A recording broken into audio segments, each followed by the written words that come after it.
This is Landon. How old are you, Landon? 14. This is Brandon. Hi, I'm Brandon, 17. You going to the prom this year? No, I don't know. And this is the Empire House. This is the side of the yard. The backyard. This is the back porch. What do I get here? That's Ron. Smile. Oh, good. There's Dad.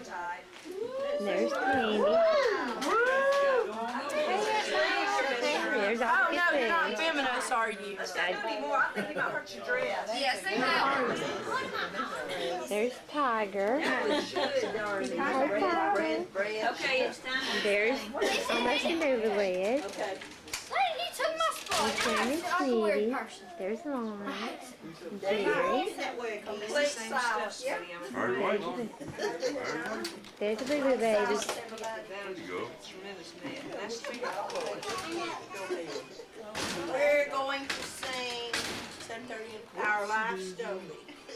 They're fixing to sing. Somebody left another young'un at our house. left another young'un at our house. Somebody left another young'un at our house. He's bawling and a-squalling every breath. I know his lungs are strong, but they won't last long. That young'un's gonna cry himself to death. Well, my sister Jane was 7, my brother John was 9, and I was getting up in age and everything was fine. I began to think that maybe we could see some peace. But I found out the other night that troubles never cease. Somebody left another young'un at our house.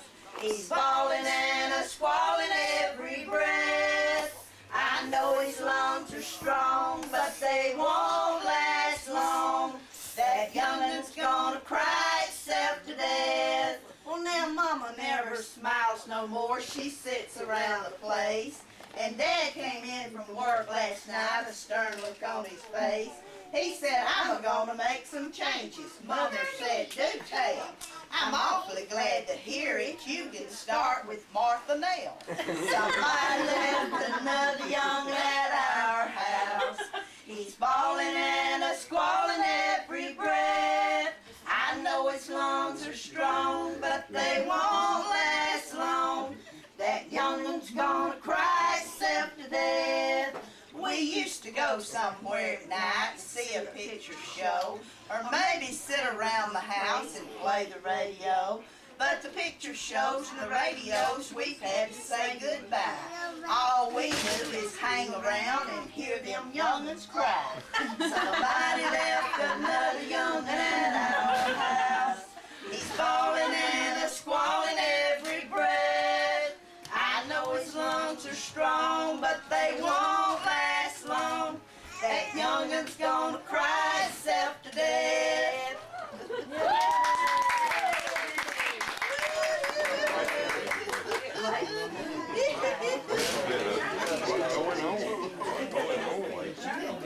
Hey, what's next? You need some help pressing? What about that little girl from Little Rock?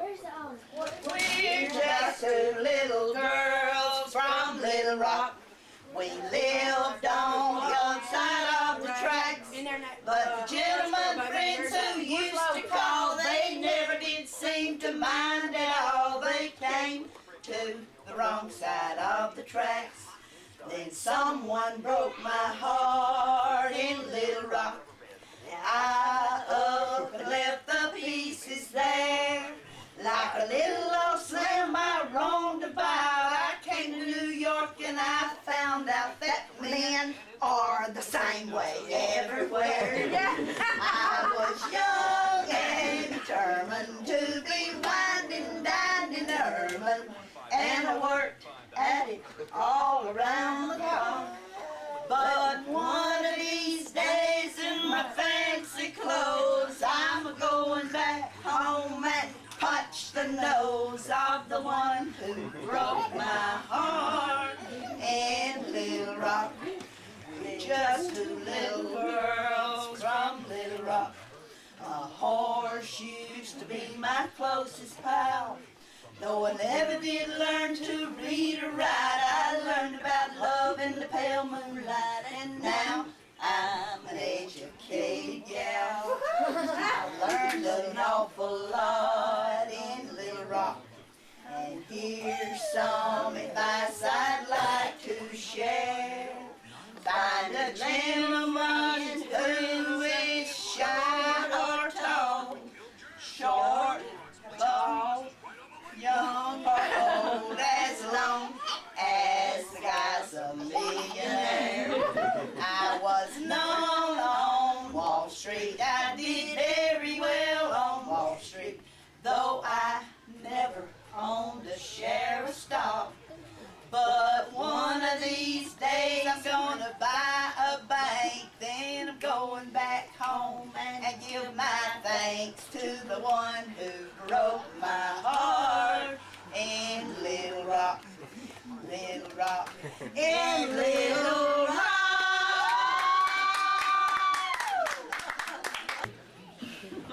I just there a rambling and gambling. Wait, Y'all started on the second verse. I messed up the first verse. I don't remember. I just called up to tell you that I'm rugged but right, a rambling and a gambling, and I'm free every night. I eat a porterhouse steak 3 times a day for my board. More than any gal in this old town can afford. I got a big electric fan that keeps me cool when I sleep. I'm mattressed up with dollar bills to tickle my feet. I got a lot of money in the bank, I made it myself. The hearts of all the boyfriends lying round on the shelf. The boys all stop and whistle every time I walk by, but I'm pretty darn particular. I'm telling no lie. I'm the wheeling, dealing, and really appealing and high as a kite. I just talked up to tell you that I'm rugged but right. Don't overdo it, 'cause I really overdid it last night. I just called up to tell you that I'm rugged but fair. A rambling and a gambling, put this gray in my hair. I'm gonna hug 'em and kiss 'em and love 'em, miss 'em and break 'em and right. I just called up to tell you that I'm rugged but right. Don't overdo it, 'cause I really overdid it last night.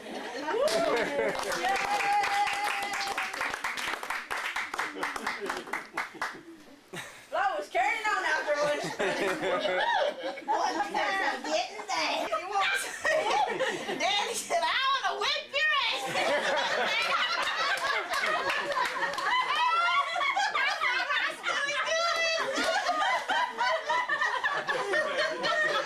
And then one time, me and Martha was going to sing at a talent show at Corner at the, it was a big talent show. And Daddy is carrying us to school, and we're sitting back there, we got to practice, you know. And Daddy looked back there and said, well, that sounds vulgar to me. We didn't say nothing vulgar. Let's sing it, not oh. Let's sing it, see if y'all think it's vulgar. Not ho, not ho, not ho, not ho, y'all sing what I saw through the old not ho. Some folks like a picture show, they're not for me, they're much too slow. You can have your television and your picture show, but never take the place of the old not ho. I heard this gonna make dresses out of wood. Sure be nice if and they could. Just one thing that I'm worried about. What you gonna do if the knot falls out? Not ho, not ho, not ho. Y'all sing one song through the old not ho. Some folks like a picture show, but not for me, they're much too slow. You can have your television and your picture show, but never take the place of, never take the place of the old knot hole. Now, did y'all see anything wrong?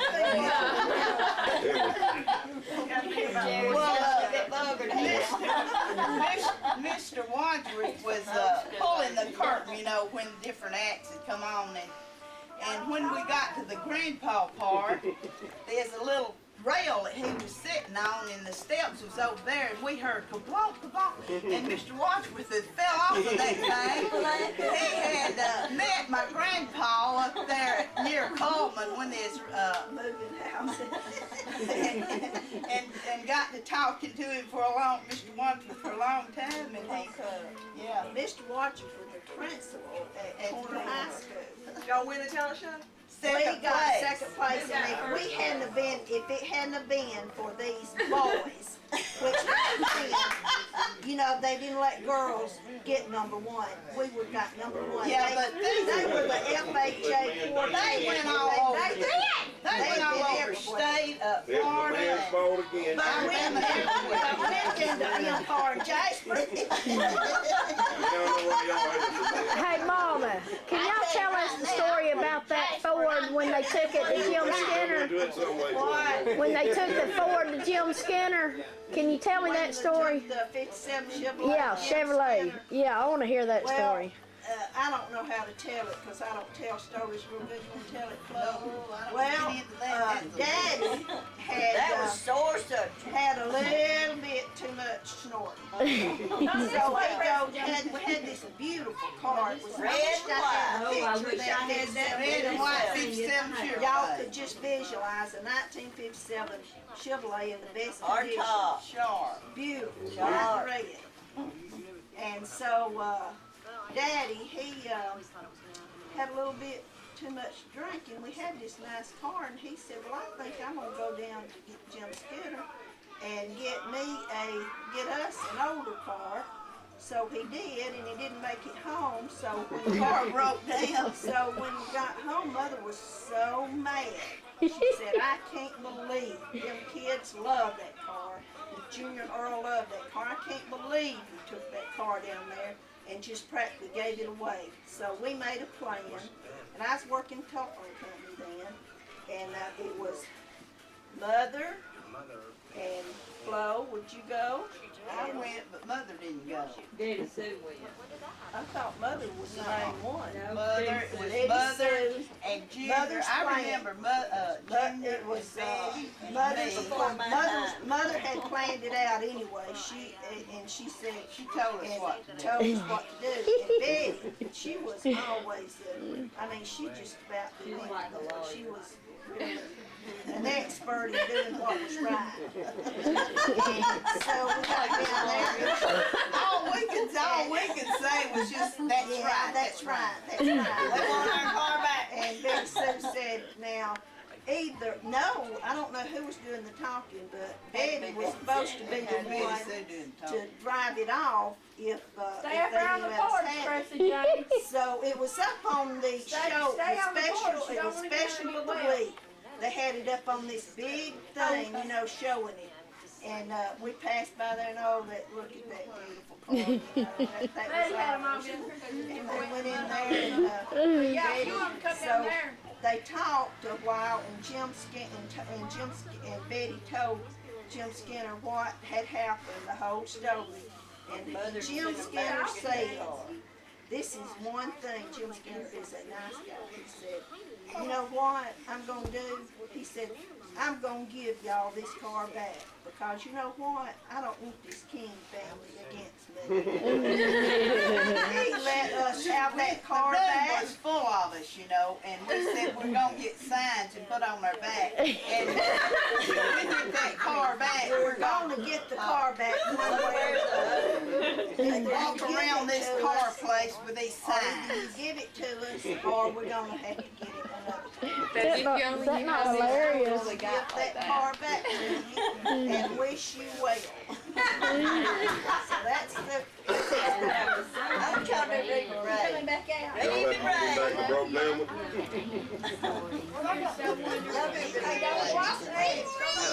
they need to be on the radio now. Everybody listen to Reeve and Rave. This is Reed